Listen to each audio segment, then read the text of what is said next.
कहूंगा कि जिस बच्चे को लगता है कि मैं अभी तक सीख नहीं पा रहा हूं, देखो पढ़ने वाले बच्चे अगर मोबाइल पर भी चाहेंगे तो पढ़ सकते हैं। कुछ टॉपिक में जो मैं शेयर कर रहा हूं, अगर आप चाहते हैं कि मैं पढ़ूं, पढ़ सकते हैं। और मैं आपसे भी कहूंगा, अगर गार्जियन से भी अगर पढ़ने वाला बच्चा है ना, थोड़ा थोड़ा दे मोबाइल दे दिया करो, कोई दिक्कत नहीं है। लेकिन देख लीजिएगा, अगर बच्चा पढ़ने वाला होगा तब क्या, कि अगर पढ़ने वाला नहीं होगा तब उसके बारे में हम कुछ नहीं बोलेंगे। लेकिन देख लीजिएगा, अगर बच्चा पढ़ने वाला है, देख लीजिएगा नए मोबाइल में पढ़ता है, गेम नहीं खेलता है, एना एना नहीं करता है, तो देख लीजिएगा अगर करता होगा तो दे दिया क्रिया, नहीं तो फिर देख कोई दिक्कत नहीं है। तो इस तरीके से हम इस सारे क्वेश्चन को हम क्या कर सकते हैं, सॉल्व कर सकते हैं।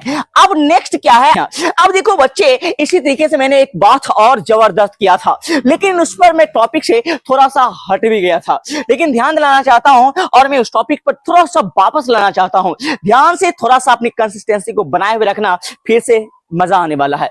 अब क्या मैंने बोला था, मैंने बोला था बच्चे कि 0.05 पर रेकरिंग को बच्चा परमेय संख्या बोलना। क्या बोले थे, परमेय संख्या बोलना। सर बट कैसे, क्यों बोलूंगा? हाँ बाबू, इसे तुम पी बटा क्यू के रूप में लिख सकता हूं। मैं शॉर्ट ट्रिक बताने वाला हूं, ध्यान देना, समझने की कोशिश करना, मजा आ जाएगा। अब क्या है, तो 0.5 पर रेकरिंग, 0.5 पर रेकरिंग, ध्यान देना, सुबोध, मजा आ जाएगा।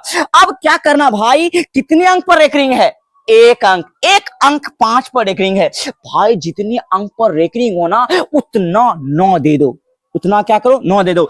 एक अंक पर रेकरिंग मैंने क्या दे दिया, 1 9, क्या दिया, 1 9।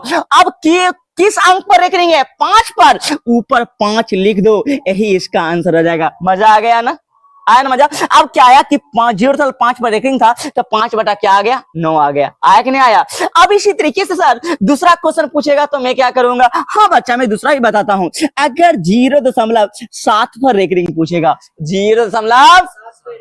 तो सर क्या करेंगे, कितने अंक पर रेकरिंग है बच्चे, 7 पर। तो बाबू एक अंक पर रेकरिंग है ना, तो 1 9 दे देंगे। अब किस अंक पर रेकरेंगे, 7 पर, तो ऊपर हम 7 लिख देंगे, आंसर हो जाएगा। देखो कितना शॉर्ट ट्रिक है।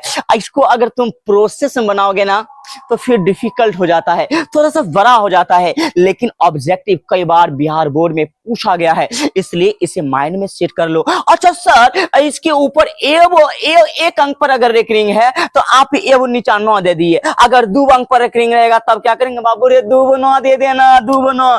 जैसे कि सर अगर 0.57 पर रेकरिंग रहेगा तो क्या करेंगे, कुछ नहीं करना, बस करना क्या कि 2 अंक पर रेकरिंग है, 2 क्या दे दिए, 9 दे दिए, और ऊपर कुंज लिखल है 57, तो 57 लिख दीजिए। अगर काटता तो काट भी दीजिए। अतः कौन सी 19 तिया 57 और 33 तिया 99, ये 19 बटा 33 आपका क्या हो गया, आंसर। बात समझ में आया कि नहीं आया? अच्छा रे बच्चा, अगर 0.19 पर रेकरिंग रहेगा सर तब क्या करेंगे, फिर वही बात, क्या बोलेंगे, 2 अंक पर रेकरिंग है, 2 क्या करो, 9 दे दो।